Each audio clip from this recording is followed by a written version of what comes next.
merci de m'avoir invité. Merci, Habib. Ce que je vous propose, lors du dernier colloque sur de l'IRIPI, comment aborder les sujets sensibles en classe, j'avais choisi d'interroger le droit, c'est-à-dire de fournir aux participants les balises juridiques. Que dit le droit sur la façon d'aborder les sujets sensibles en classe?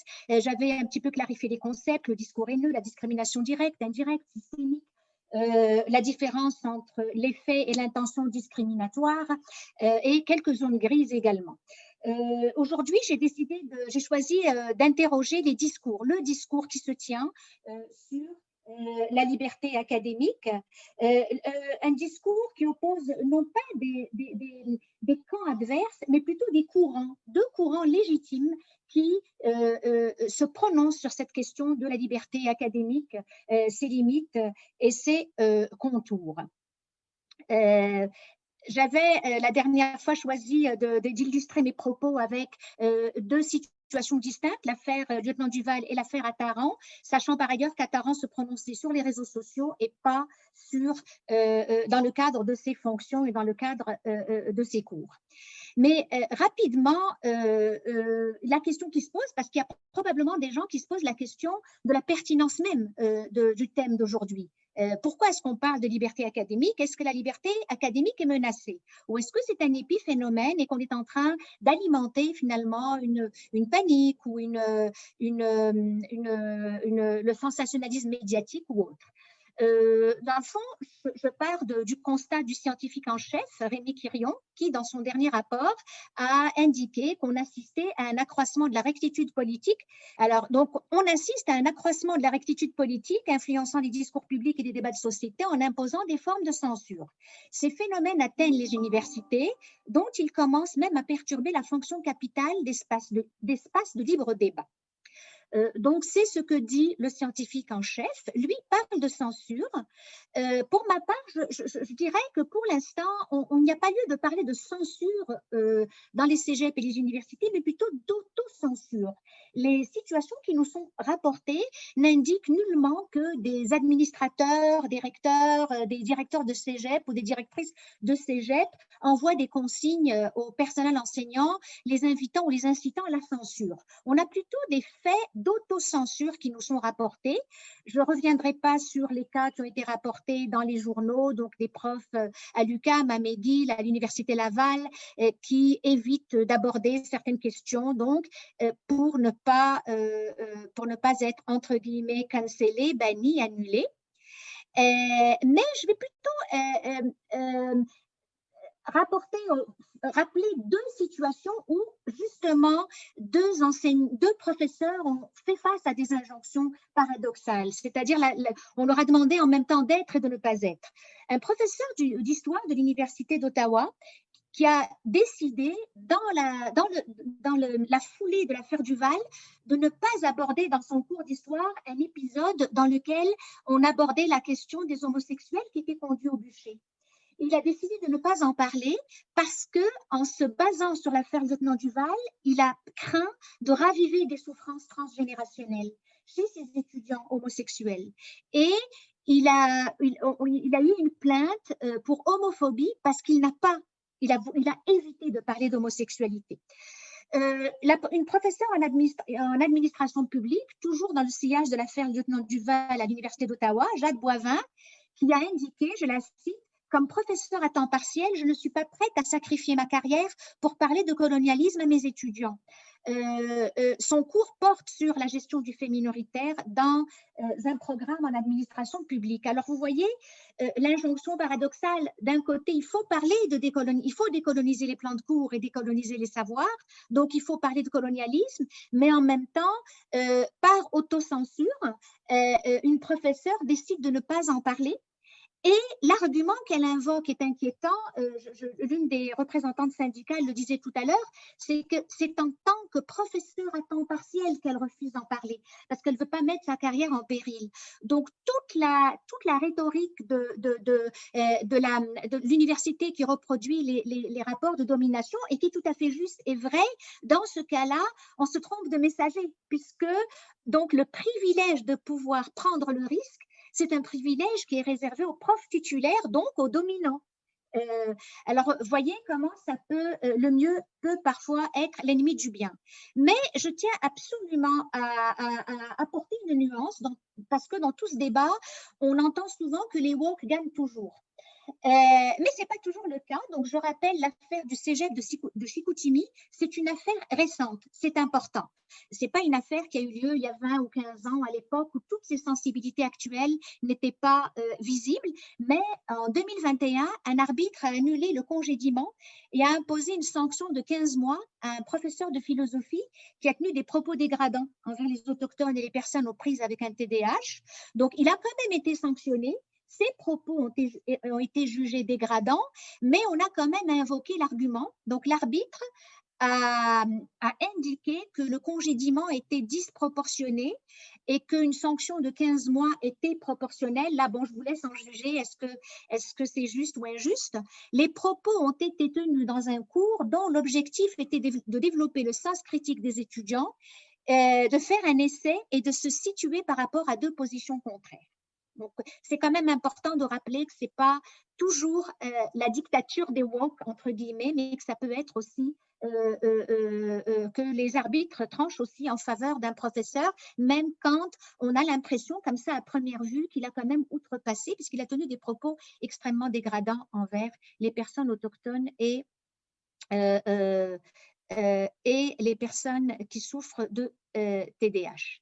Maintenant, je vais en arriver au discours. Je vais vite parce que j'ai été un peu charcutée dans mon temps.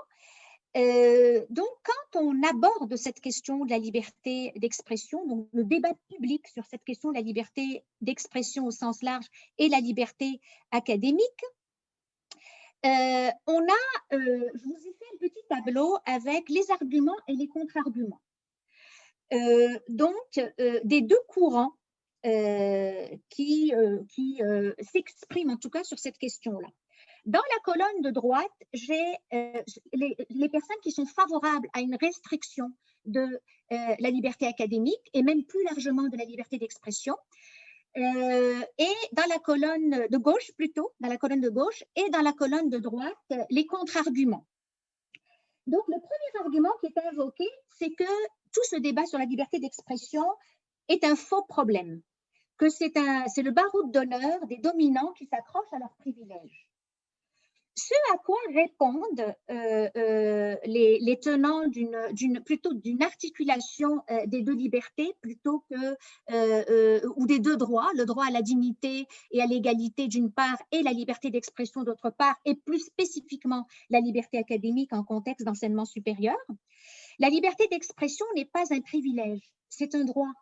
Et ce droit devrait être garanti à tous. Donc l'enjeu n'est pas de retirer des privilèges à des dominants, puisque la liberté d'expression ne devrait pas être le privilège des dominants, mais un droit pour tous et pour toutes. Donc, c'est un droit qui doit être garanti à tous et pas un privilège qu'il faut retirer aux uns pour le donner aux autres. En matière de liberté, il ne s'agit pas de déshabiller Paul pour habiller Pierre. Le deuxième argument, c'est l'illusion. Et c'est un argument, tous ces arguments sont légitimes et leurs contre-arguments également. C'est que la liberté d'expression est un leurre, une illusion, elle n'a jamais existé, et que ceux qui aujourd'hui se plaignent que la liberté est menacée, finalement, se trompent parce que l'université et les cégeps, donc dans l'enseignement supérieur, n'a jamais été totalement indépendant des lobbies, et que les lobbies économiques, d'ailleurs quelqu'un tout à l'heure dans le chat le disait, les lobbies économiques à travers la philanthropie, à travers par exemple l'industrie pharmaceutique qui a essayé d'influencer les chercheurs, que ça a toujours été présent et qu'aujourd'hui on se plaint parce que ce sont des lobbies peut-être ou des groupes un peu plus vulnérables et marginaux qui commencent à s'exprimer. Ce à quoi répond l'autre courant, une ingérence ne peut pas en justifier une autre. Toute atteinte à l'autonomie universitaire ou à l'autonomie de l'enseignement supérieur, je suis désolée pour les gens des cégeps, je viens de l'université et des fois je souffre d'universitocentrisme. Donc une ingérence ne peut pas en justifier une autre. Toute atteinte à l'autonomie de l'enseignement supérieur est condamnable et ce n'est pas parce que les lobbies économiques ou les lobbies d'affaires font de l'ingérence une ingérence condamnable qu'il faudrait être complaisant envers les autres formes d'atteinte à l'autonomie. L'autre argument, c'est l'argument de la justice réparatrice. C'est que l'université est un lieu de reproduction des rapports de domination et d'oppression, et que pour corriger et réparer ces rapports, rétablir l'équilibre des forces et réparer les injustices historiques et les rapports de domination et d'oppression dont les universités, en tant qu'institutions privilégiées, se sont fait un peu les complices consciemment ou inconsciemment au fil des décennies, bien, il faut accepter aussi de restreindre la liberté donc des représentants de ces institutions qui incarnent en quelque sorte le dominant et le privilégié. Contre-argument, oui, l'université est une institution et les cégeps, comme les institutions d'enseignement, tous ordres confondus, sont des institutions, donc des lieux de reproduction des rapports de domination, mais ce sont aussi des lieux d'émancipation par le savoir et la pensée critique. Et donc, par le fait même, ils devraient être des alliés et des instruments d'émancipation et de lutte contre les oppressions et la domination, et donc les empêcher de contribuer à l'exercice du jugement critique et à la transmission des savoirs. C'est une façon de les empêcher d'émanciper ceux-là même, ces marges et ces minorités que l'on voudrait émanciper parfois au détriment de la liberté d'expression et de la diversification et de la diversité des savoirs et des perspectives idéologiques qui devraient coexister dans l'enseignement universitaire supérieur en particulier. Et que la justice réparatrice ne devrait pas être confondue avec la justice expéditive, comme c'est le cas, par exemple, du bannissement qui peut parfois prendre des allures d'exécution sommaire sans donner ou sans accorder le bénéfice du doute aux enseignants qui sont mis sur la sellette. L'argument de la décolonisation des savoirs, que pour contrer l'ethnocentrisme, l'hétérocentrisme, il faut parfois sacrifier la liberté d'expression, ou en tout cas l'encadrer et la contraindre. Contre-argument, la décolonisation des savoirs passe par le pluralisme épistémologique et la diversification des perspectives, et ça inclut les perspectives idéologiques. Et pour construire une écologie des savoirs, il faut pratiquer la décentration, donc se décentrer par rapport à l'occidentalocentrisme, plutôt que de gommer l'histoire de la culture et de la pensée occidentale des programmes au prétexte que ces savoirs auraient été hétérocentristes, homophobes, coloniaux, etc.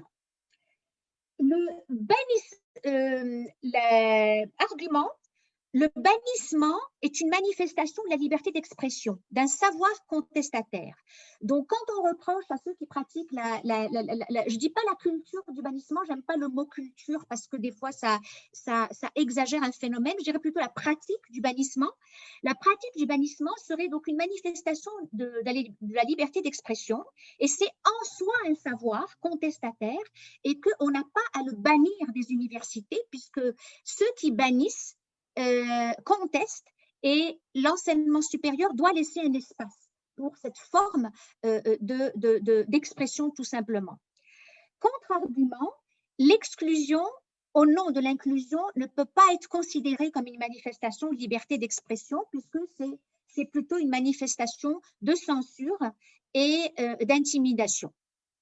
Et le droit de dénoncer doit être préservé, mais le droit de dénoncer ne va pas jusqu'au droit d'interdire, puisque dénoncer, c'est permettre à l'autre aussi de se défendre, et s'il a tort, de reconnaître ses torts. Mais en interdisant, on ferme la porte au débat. Ça rejoint un petit peu ce que disait tout à l'heure Normand Baillargeon. Argument, la liberté d'expression et son corollaire. C'est un argument qu'on entend souvent. vous avez la liberté d'exprimer tout ce que vous voulez dans votre salle de cours, dans l'espace public, dans votre enseignement, mais vous devez assumer la responsabilité des propos que vous tenez. Et si vous micro-agressez, eh bien, attendez-vous à ce qu'il y ait des réactions et que ces réactions peuvent aller jusqu'à demander à ce que vous soyez exclu. Contre-argument, dire que la liberté d'expression, que le corollaire, c'est la responsabilité, c'est tout à fait juste. C'est d'ailleurs reconnu par les chartes. Le préambule de la charte stipule que la liberté d'expression n'est pas absolue, mais ça reviendrait à créer des délits qui n'existent pas dans la loi. Si la liberté d'expression est limitée uniquement par ce qui est interdit par les chartes, c'est-à-dire le propos haineux, discriminatoire, et même par le devoir de civilité, qui est reconnu d'ailleurs dans les normes du travail. Il y a un devoir de civilité qui fait qu'on ne dit pas n'importe quoi, n'importe où, n'importe comment. Mais les micro-agressions vont parfois plus loin que le devoir de civilité, puisqu'elles comportent une charge subjective. Elles varient selon les seuils de tolérance individuelle. Ce qui est micro-agressant pour moi peut ne pas l'être pour l'autre. Et donc, ça laisse une place à l'arbitraire et à la subjectivité.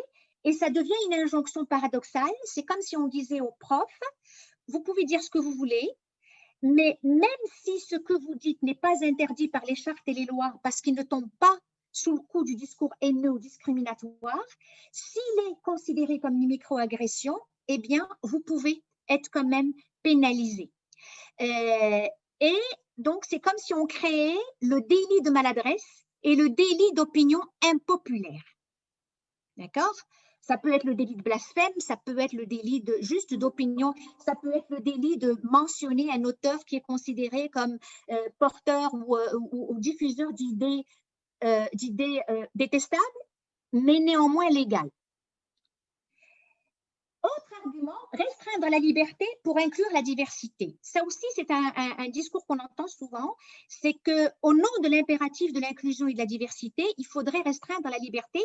On oppose le droit à l'égalité et à la dignité et la liberté. Donc, on oppose des droits fondamentaux que le droit à le mandat ou la responsabilité d'articuler et parfois d'établir une hiérarchie au cas par cas dans une situation donnée, mais on ne peut pas opposer les deux.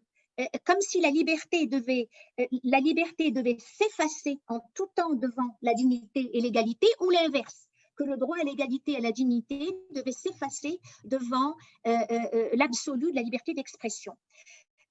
Contre-argument, ces droits-là coexistent, le droit à la dignité, le droit à l'égalité et à la liberté, et l'inclusion est un choix de société que nous avons fait, et il faut mettre en place le dispositif pour que cette inclusion soit ancrée dans la réalité, ne soit pas juste un vœu pieux, mais ça passe par l'articulation de ces droits-là et pas par leur opposition et encore moins par leur hiérarchisation absolue. Et que l'inclusion, ce n'est pas seulement l'inclusion de la diversité ethnique, sexuelle, religieuse, c'est aussi l'inclusion de la diversité idéologique. Et c'est aussi le rôle des institutions d'enseignement que d'assurer la diversité idéologique et de ne pas devenir une chambre d'écho où seule une certaine conception de la vie bonne aurait droit de citer. En conclusion, je terminerai par les limites de la rhétorique des dominants-dominés. Comme on l'a vu dans le tableau que je viens de présenter, dans le fond, ce sont deux légitimités qui s'opposent. Ce ne sont pas des dominants. J'ai éliminé, bien entendu, de mon tableau tous les arguments d'extrême droite complètement qui dénoncent la dictature des woke, la dictature des minorités. Je n'ai conservé que des arguments légitimes en faveur de la liberté d'expression et qui mettent en garde contre un encadrement excessif de la liberté d'expression au nom d'une opposition complètement arbitraire et non pertinente du droit de la liberté d'une part, la liberté d'expression et l'inclusion de la diversité de l'autre. Donc, ce sont deux légitimités qui s'opposent et ce sont parfois deux vulnérabilités, comme on l'a vu avec le cas de lieutenant Duval, mais aussi le cas de la professeure de l'Université d'Ottawa qui a dit, moi, en tant que prof à statut précaire, je ne parlerai pas de certaines choses. Donc, ce qui est sous-jacent, c'est qu'un prof qui n'est pas à statut précaire aurait, lui, le privilège d'en parler. Donc, au nom de la lutte contre les privilèges, on crée ou on cautionne un privilège. Donc, ce sont deux légitimités, deux vulnérabilités qui s'affrontent. Le brouillage de la frontière entre oppresseurs et opprimés, quand on aborde la question de la décolonisation des savoirs, de dégenrer les savoirs, de désethnocentrisme, de combattre l'ethnocentrisme des savoirs ou l'hétérocentrisme, immanquablement, on va faire face à des situations où, entre minoritaires, l'histoire va nous rapporter des situations, par exemple, l'homophobie ou la transphobie n'est pas uniquement le fait de la civilisation occidentale. Elle existe aussi dans les civilisations orientales. Donc, une même civilisation qui a vécu les affres du colonialisme peut aussi traîner dans son sillage des crimes d'homophobie ou de transphobie. Donc, le brouillage des frontières entre oppresseurs et opprimés, des fois, fait en sorte que l'esclavage aussi, que l'esclavage n'est pas uniquement le fait de l'Occident. Donc, décoloniser les savoirs, c'est parler de l'esclavage, c'est parler de l'esclavage aussi qui a parfois été pratiqué par des sociétés qui ont elles-mêmes ensuite été victimes de colonisation. Donc, on fait face à une concurrence entre les récits, entre les narratifs, et ce n'est pas seulement un enjeu de pouvoir, de savoir, c'est aussi un enjeu de pouvoir. Donc, je le mets sous la forme interrogative, mais vous doutez bien que ma réponse est oui. Faut-il donc diversifier les savoirs en incluant les savoirs et en donnant droit de cité au savoir expérientiel, au savoir décolonial, et les contextualiser ou effacer, gommer littéralement des savoirs comme les études antiques ou les Lumières au prétexte que ces savoirs-là auraient été coupables d'homophobie ou de transphobie ou de colonialisme. Et si tel était le cas, justement, ne pas les gommer pour pouvoir documenter en quoi ils ont été colonialistes et les contextualiser plutôt que de les gommer. Et pour revenir à l'enseignement supérieur est quand même, a quand même cette obligation de jongler avec un double impératif. Un impératif de quête de justice et un impératif de quête de vérité. Et l'impératif de justice, c'est-à-dire l'accessibilité à des groupes plus vulnérables, plus marginaux, à des savoirs marginaux, l'impératif de représentativité à tous les niveaux, l'impératif de la mise en place de mesures correctives pour permettre un accès véritable à des groupes plus marginaux. Cet impératif de recherche de justice ne peut pas se faire au détriment de l'impératif de recherche de vérité, qui suppose la divergence d'opinion, la délibération et l'exercice du jugement critique. Ce n'est pas l'un ou l'autre, et ce n'est certainement pas l'un contre l'autre, comme parfois on a tendance à le présenter. C'est l'un et l'autre. Impératif de justice et de vérité. On a beaucoup parlé de dialogue aujourd'hui, de dialogue, de dialogue. Encore faut-il qu'il y ait dialogue. Et qu'est-ce qu'on entend par le dialogue? Est-ce que c'est un monologue déguisé en dialogue? Le dialogue, oui, mais aussi la nuance, le courage. Et quand je parle de courage, je parle surtout de courage managérial. L'indulgence, le droit à l'erreur, le droit de se tromper de mots, d'utiliser le mauvais mot, le courage, l'indulgence et surtout le savoir, parce que c'est quand même l'antidote par excellence. Le savoir sous toutes ses formes, même les formes les plus dérangeantes. Je vous remercie de votre attention.